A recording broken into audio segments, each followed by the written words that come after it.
Samsi college মাঠে তৃণমূলের নবজর কর্মসূচির অন্তর্গত জনসংযোগ যাত্রার অংশ হিসাবে বুধবার পড়ন্তবেলায় অনুষ্ঠিত হল এক বিরাট জনসভা। এদিনের জনসভায় উপস্থিত ছিলেন দলের সেকেন্ড ইন কমান্ড তথা সাংসদ অভিষেক ব্যানার্জি। তিনি বিকেল 5:30 নাগাদ পৌঁছন এদিনের জনসভায়। কান্ডারণ্যের সামসি কলেজ মাঠে অনুষ্ঠিত এদিনের জনসভায় অভিষেক ব্যানার্জি তার বক্তব্যে কেন্দ্রের বিজেপি সরকারের ব্যাপক সমালোচনা করে।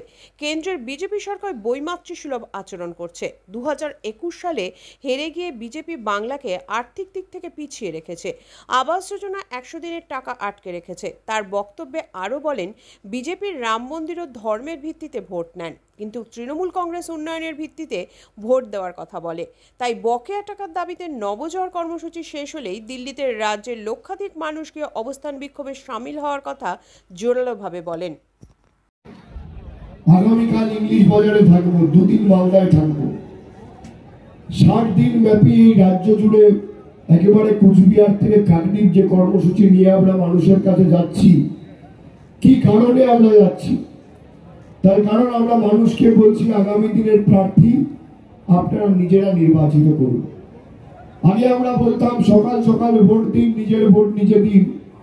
এখন বলছি নিজের প্রার্থী বেছে নিন।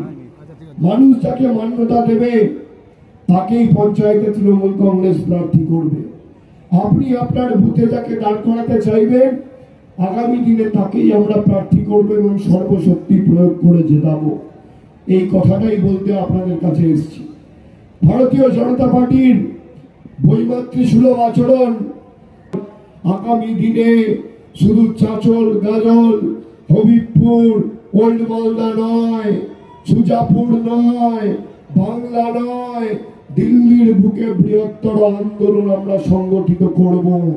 আর মানুষ যদি চায় সেই আন্দোলন সার্থক হবে, সফল হবে, সর্বাত্মক হবে, কেউ আটকাতে পারবে না। 2021-এ ভারতীয় জনতা পার্টি হেরে গিয়ে বাংলার টাকা বন্ধ করে দিয়েছে। গরিব মানুষের 100 দিনের খেটে খাওয়া কাজ 2 বছর আগে যে করে বসে আছে তার টাকা বন্ধ। 2 বছর পর পর অর্থবর্ষ যদি আপনি দেখেন 2021-22 আর 22-23 কেন্দ্র সরকার 10 পয়সা বরাদ্দ করেনি।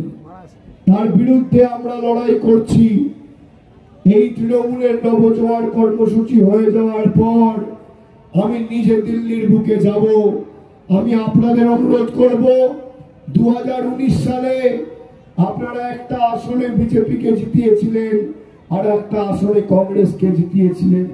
কংগ্রেসের যে এমপি হয়েছে আর তার নেতা অধীর চৌধুরী কোনদিন একবার মোদির কাছে গিয়ে দরবার করেনি যে বাংলার গরিব মানুষের টাকা আটকে রেখেছ, ছেড়ে দাও। যে অমিত শাহ বলেছিল আমি এনআরসি করব, সেই অমিত শাহ স্বরাষ্ট্রমন্ত্রীর অধীনে যে সিআরপিএফ, সেই সিআর